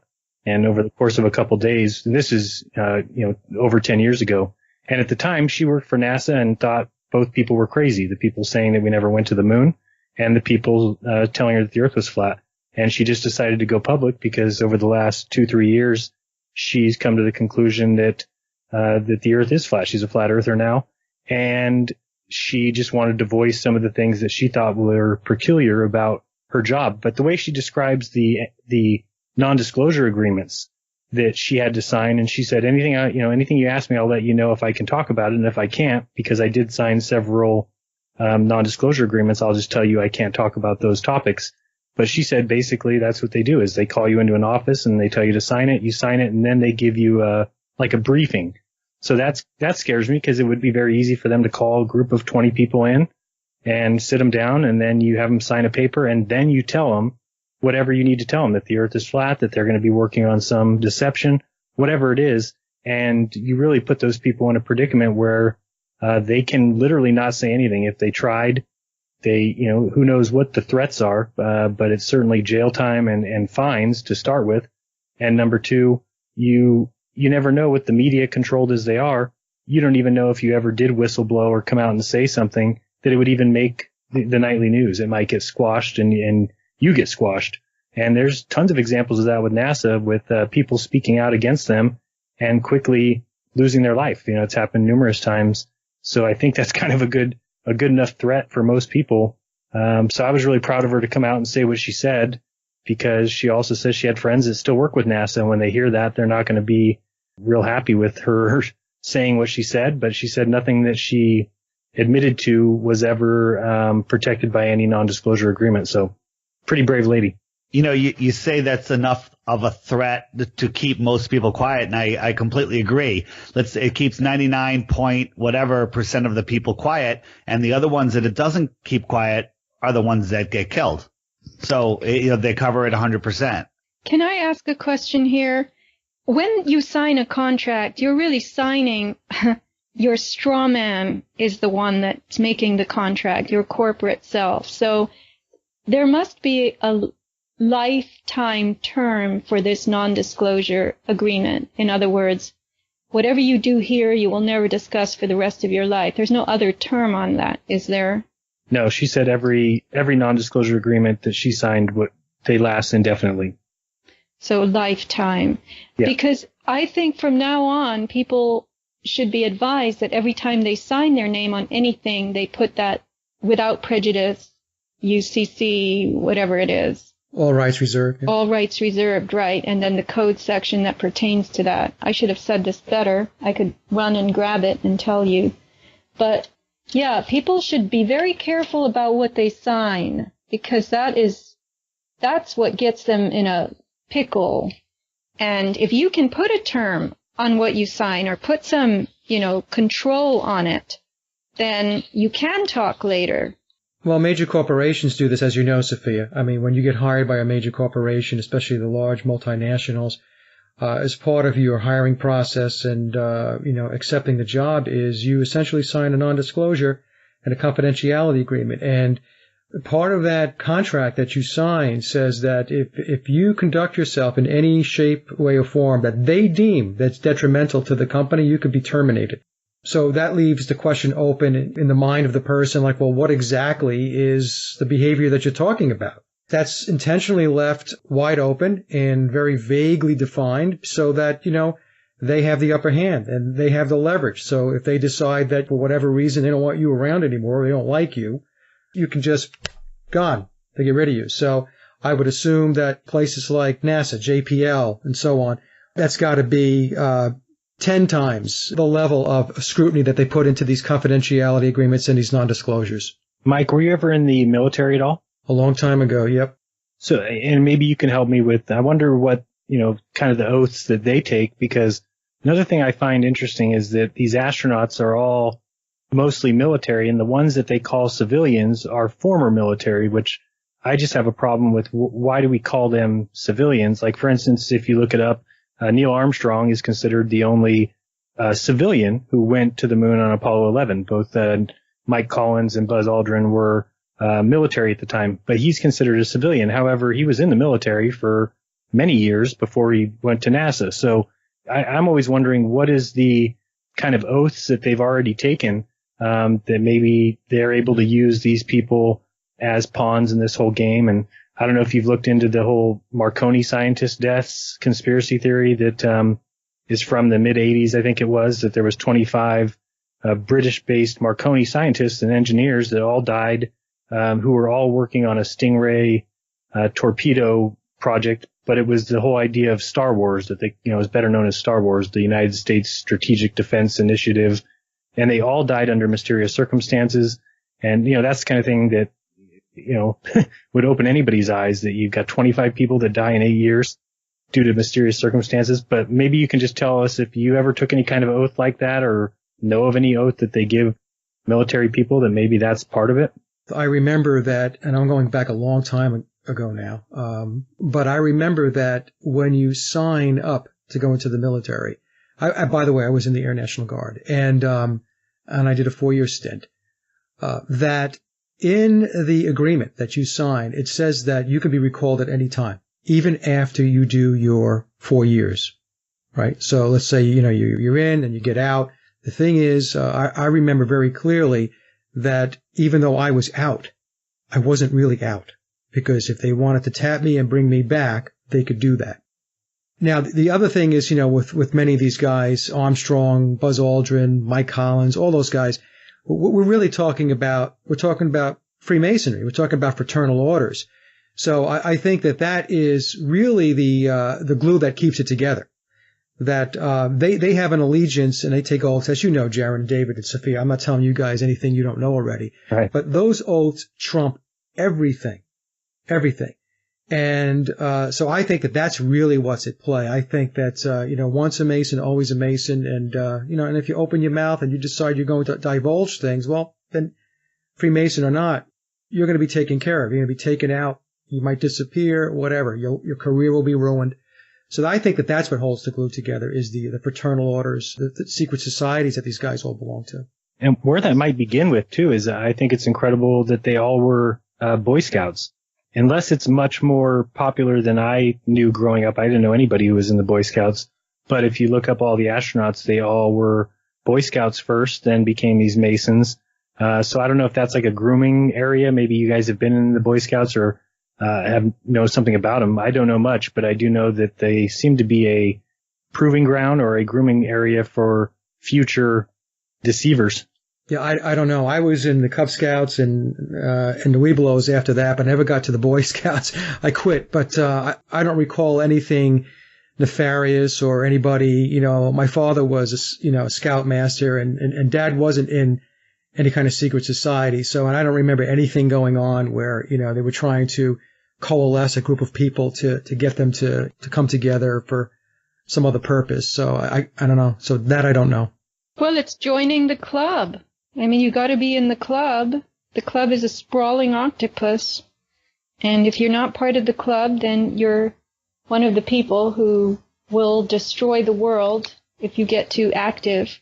I wrote down a tagline that I heard on TV. They were talking about some movie, I don't know which movie, but this is how they described what the movie was about. Through the mystic arts, to reshape reality and defend the world from those who will destroy it.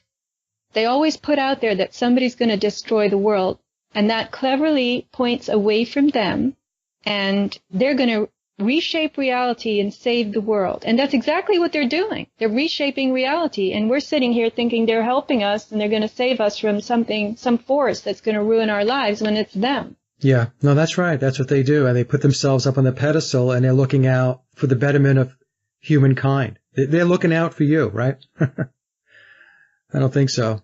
Right. And the masses, I love this image that was created for me by the last chapter of Mark Devlin's book, Musical Truth. The image of people lining the streets of London 6 deep, cheering and screaming and waving plastic flags to greet the Queen as she rides by. And they love cheering for the people that are destroying their lives. That's what people do. They cheer on the authority. They cheer on the ruling class. You know, it's a minority of people that do not. The number of dissenters that actually see, they push the curtain aside and actually see what's behind the curtain. You know, the four of us, as an example, we are a very, very, very minute percentage of the population that does that. Everybody else is either apathetic, they don't care, or they're cheering it on. Which is really sad, because when you look at it, when we have questions about somebody like NASA who's taking taxpayers' money, is you would think that as a human species, that when a bunch of us have questions, that the other humans would realize the benefit of turning around to NASA and saying, hey, these guys have questions. Can you prove this, this, or this? Instead, they turn at us and argue on behalf of the people we're saying that are deceiving them. It makes no sense at all, because there would be nothing wrong if they turned and said, hey, NASA, prove this stuff.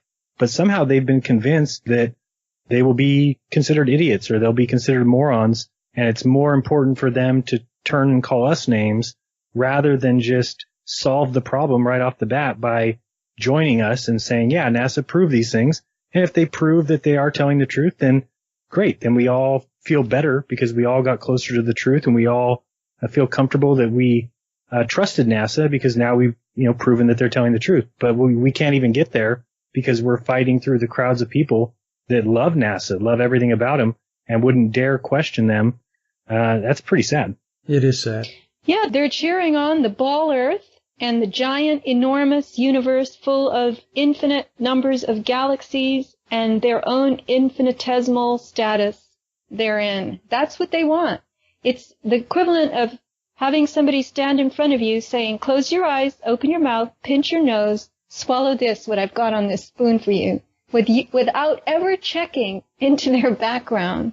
Yeah, they're running around saying, yay, I love being meaningless. I mean, really, that's what it comes down to. That's their plan, to have us believe that there is no meaning. And once you adopt that as your mindset, you become powerless. And that is the whole thing that they're doing with everything that they're doing with the ball Earth lie, with, the chemtrails, the GMOs, the fluoride. They're dumbing us down. They're keeping us scared in a low vibration and having us like, yeah, what does it matter anyway? I might as well drink and, watch the game and that's how they control us. Well, I was at the beach once and I was wearing one of my activist t-shirts. I don't really know which one it was. Maybe it was Who's Spraying the Sky. It's for sale on my website, avatarproducts.com. Anyway, some woman, an older woman who was reading, she had gray hair and glasses, and she was sitting there, and she kind of waved me over, and she asked what the meaning of my shirt was, and I explained. We got into a long discussion, which lasted a couple of hours. Turned out she was a Christian Scientist, and she told me, what we believe in Christian Science is that humanity is under a spell. And I said, what? And she explained, a spell. They're under a spell. And I gathered from what she was saying that people were in a trance. And you had to get out of that trance, or you weren't going to be able to have the life you were meant to have. Do you wonder sometimes, Sofia, that even though we think like we have enough discernment that we've stepped off the hamster wheel, that even for what we know, we're still in a trance, that we still, there's just so much that we don't know. You ever give any thought to that? I know I do. I think to myself, I like to think of myself as aware and awakened and everything else, but am I really? You know, Mike, I think about this element of choice, and I haven't thought about it a lot, only occasionally, and I started to think about it again yesterday. Because every time you do something, you can really make a choice about whether you want red or blue, whether you're going to go right or left. I mean, I was thinking about conception and the fallopian tubes. There are two, and when these millions of sperm go rushing up to be the first one to penetrate the egg, they come to a fork in the road. And a bunch of them are going to go up the wrong fork. They're not even going to be in the race anymore. And they don't even know it. So every fork in the road, we have a choice. And if you can make that choice consciously, you really are in control of your life. And if you think creatively when you are at those forks, and you start to be discerning within yourself, instead of just blindly stumbling along, clutching your plastic flag so you can get to be one of the 6 deep in the crowd and cheer on the queen, we have the ability to maneuver in a conscious way, even if we might not know everything. No, that's a great point. It's well said. I mean, because you have to start someplace, right? I mean, breaking out, I said before, you don't know what you don't know, but, there's a lot of stuff that you can start clearing off the table so that you clear that path out a little bit so that, it makes seeking the truth maybe just a little bit easier. You were going to say something, David? No, it was me. I have a 7-minute promo video that I just downloaded the other day from ESA, which is, the European Space Agency. And it's a 7-minute promo about going to space and look at all that we've done. And the final caption, the final wording on the screen as it is done says, "Join us on board this new reality we've built," which I think just says a ton. I mean, they're telling you flat out that this is a reality that they've built. It's not a reality. Nobody will never see space. Will never travel to space. It's simply, we'll give money for it. We definitely are getting our taxes taken, from us, and that's what's funding them. And it's pretty sad that, I ask people all the time, NASA gets $50 million a day. Tell me one thing that they've provided for humanity. It's pretty sad that you have to really search to find somebody who has one thing they can tell me. Well, they have provided for humanity a bunch of malarkey, but that's what humanity wants, apparently, and likes. Jaron, they've done scientific experiments. They're very busy up there. Yeah. It's going in circles. Absolutely. And they're going to colonize Mars, which is really important to go somewhere where we can't live without a suit on and there's no water and there's no way to grow food. And we got to get there because this place that has everything you could ever want, that they are running into the ground every way they can. We really need to go do that to other places, I guess, huh? Well, the Trump administration just gave NASA a bunch of money for Mars exploration. I almost fell out of my chair. I'm like, you've got to be kidding me. It's unbelievable. It's the question is Trump blind like 99% of the rest of the country, or is he one of the players? I think he's in the club. There's no way he gets to where he got, David, without him knowing, certain things. And there's something going on that has to continue to go on. There's so many smart people or successful people that are, doing very well for themselves and educators that believe NASA. They believe we went to the moon. They believe the Earth is a spinning ball flying through infinite space. But I asked the same question about JFK and the moon. I mean, did JFK know that the moon was not terrestrial, that you can't land on it? I think that is the secret of secrets. What we're talking about is the foundation for everything that they do. So I think it's very, very few people who know it. I don't think Kennedy knew that we couldn't go.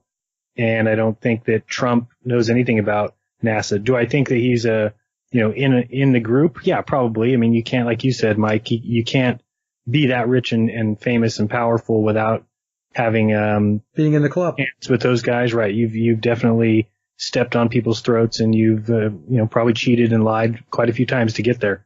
So yeah, he's definitely part of the club, but I'm not sure if he's part of the club that understands the space lie. I think he signed that bill thinking that, he's giving NASA money to continue doing science and exploring space. It just so happens that they're not doing science and there is no space. Oh man. Anything else, Sofia?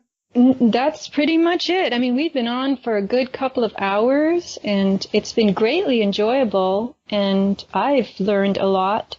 I've frowned a lot. I've thought pretty hard throughout these 2 hours. It'll just get worse, to be honest with you. I hate to tell you that. It's, and people always think that I'm trying to prove the Earth to be flat, and actually, I'm actually doing the opposite. That I want to know right now if I'm wrong, and the more I research, the more I'm just finding the same old things. In fact, I'm finding new things every day that just continue to show exactly what we're saying. Some of the quotes from some of these great scientists of all time who were saying exactly what was going to happen. They knew exactly what was going on. And, it's pretty sad that we all got suckered into this. It's just, how do we get the hell out now? Yeah.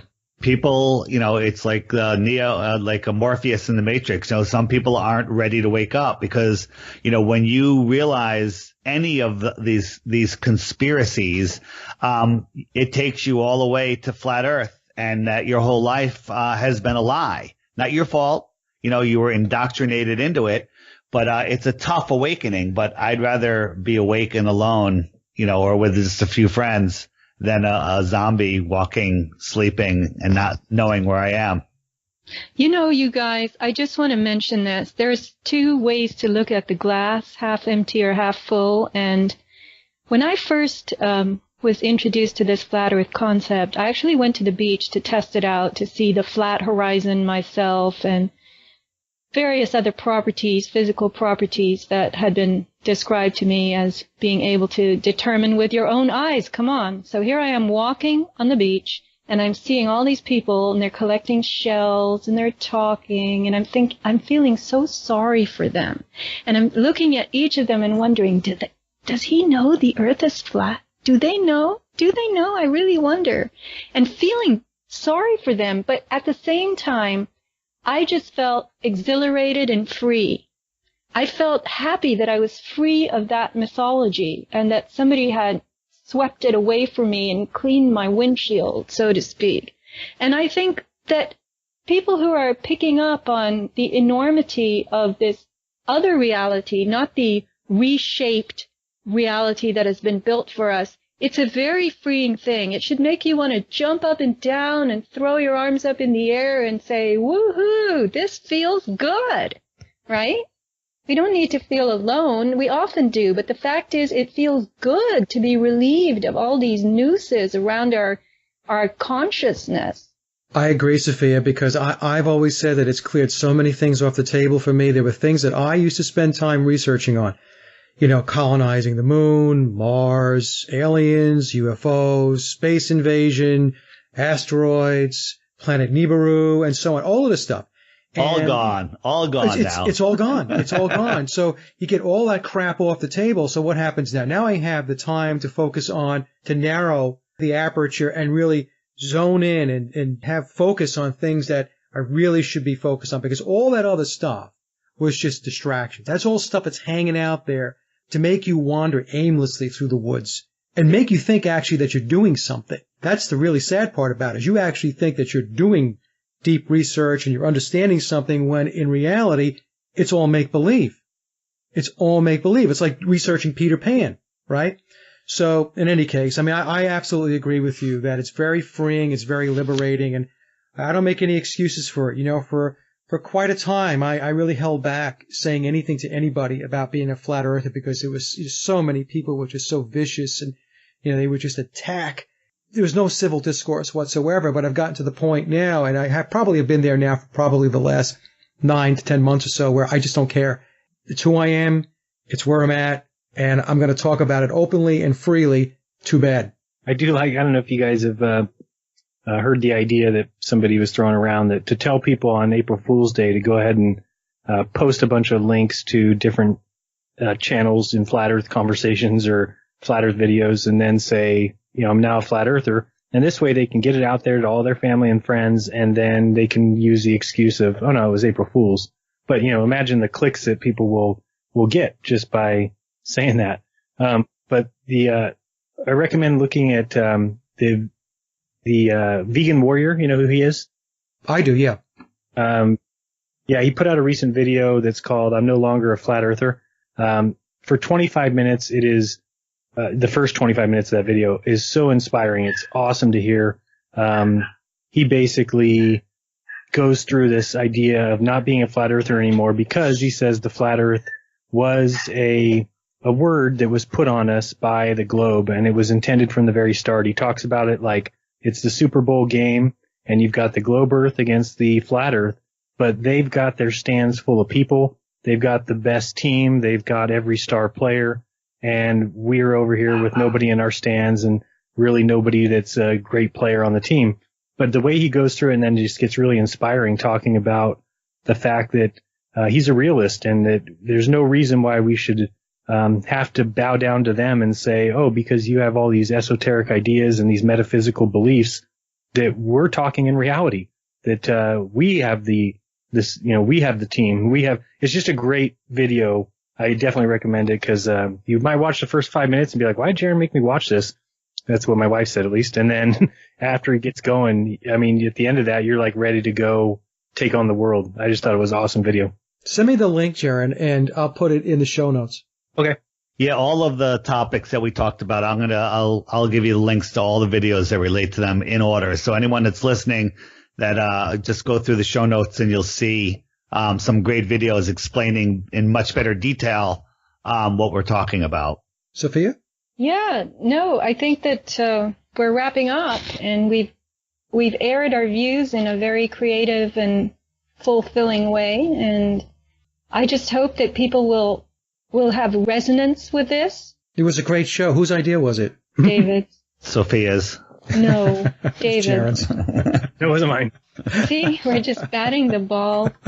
No, it really was. I enjoyed it a lot. It's always great to talk to people who just, critical thinkers. So I'm glad that I participated. Yeah, me too. I think it's something that we need to do more often. Or, I know if you know John LeBon, I mean, he used to have that good show that he stopped doing, but it was good that they were challenging. I think that we kind of got away from that. That we got to challenge these things and remind us some questions that people have that aren't answered, so that we go out and answer them. Because there's a big Christian community in the flat Earth that. I don't mind. That's great, but they also are people who I don't think are doing a lot of research or experiments. They're just they're on board because it matches the Bible, and we need people to help. It's the globe took thousands of people over hundreds of years to build their globe map, and if we're ever going to get anything like a flat Earth map or an idea of how it all works, it's going to take a lot of people who want to know the truth, not just tune into YouTube every day to get the truth handed to them, We don't have all of the answers, as we said earlier in the show, but if you're new to the flat Earth subject, the way you're looking at it is it's ridiculous. Of course, we live on a spinning ball, but if you take the time to look into it, what you will find out that the spinning ball is far more ridiculous than what you ever thought the flat Earth was, and that the flat Earth has a preponderance of evidence for Bob that just goes on and on and on. We don't have all the answers, but the evidence it's undeniable at this point. Yeah, we all believe the globe model. I mean, it's not like we went to flat Earth school when we were kids. We were taught what everybody else was taught, and we had to come around. I mean, it wasn't an easy thing for me when I first got introduced to it. I thought it was just absolutely ridiculous that we were talking about the flat Earth, and it took me time to come around. You say that we were being taught would be, hey, we live here and this is an experiment and this is an observation, but we weren't taught. We were indoctrinated. We were told, here's the ball. You live here. No questions asked. Move along. Nothing to see here. So, I'm going to read a quote from Michael Tellinger. And, I wrote this down from his October video in which he was discussing his coming around to the flat Earth model. And this isn't about the flat Earth, it's about electrons, but there's a little nugget here that I like, and it reflects what's happened with us on this show. So he said, an electron is not a physical object. It is just a manifestation of coherent resonance that keeps moving around. And this is why they can't pin an electron down, and they find it so difficult to prove the existence of things like electrons and other subatomic particles.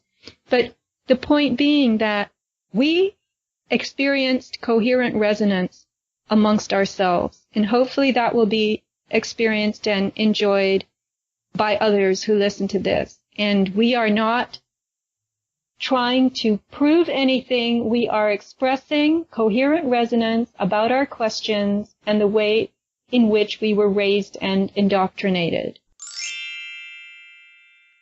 Hi, this is Sofia letting you know about my store, avatarproducts.com. It began as a DVD store in the old days, but I've switched it over to products that I've found.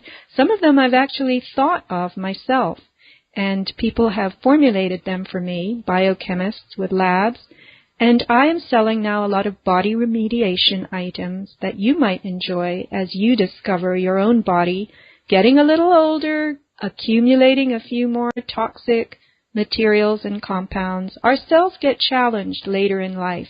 They need a little help doing their housekeeping. So avatarproducts.com, if you look under the health tab, the body and posture tab, there's a sun and skin tab, you'll find things like a fantastic argan oil soap, argan oil itself, magnesium products that are delivered through the skin, and iodine, seat cushions that keep you straight at your desk when you're constantly looking at your computer for more and more alternative information. Anyway, avatarproducts.com. Please go there. Please have a look.